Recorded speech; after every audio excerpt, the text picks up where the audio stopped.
göz yaşları gəlir. Ay Allah, ağlamayın, etməyin siz. Aygün Cəfərova tük effekt ustası kimi tanınır, düz deyilmi? Bəli. Niyə permanent seçmədiniz? Məhz tük effektinə daha çox üstünlük verirsiniz. Təbiiliyi daha çox bəyənirəm, naturallığı daha çox bəyənirəm deyə məncə bu texnikanı seçmişəm. Deməli, permanent ustaları süni edirlər hər şey demək istəyirsiniz. Yox, zövq məsələsidir təbii ki. Tamam. İnandım, tamam.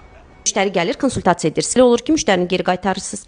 Bəli, olub məndə. Instagramda yazıblar, şəkil göndəriblər ki, belə toxunuşlar istəyirəm. Mən görmüşəm, ehtiyac yoxdur. Demişəm ki, sizin qarşınızda ehtiyac yoxdur. Sizdə endirim varmı?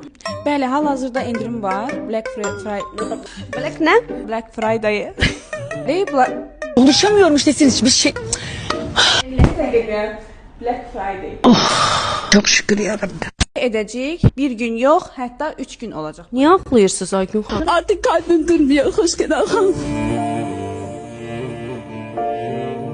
Bax, belə elətdirəm, əziz müştərilər, ustalarıma endirimi ağlayaraq, göz yaşı tökərək. Aygün Cəfərova buradan müştərilərinə nə demək istəyər? Təbiilik istəyirsinizsə, doğallıq, naturallıq istəyirsinizsə, seçim yalnız və yalnız biz olmalıyıq. Kim olmalıdır? Mən. Demək ki, Aygün xanıma mütləq yazılmalısınız.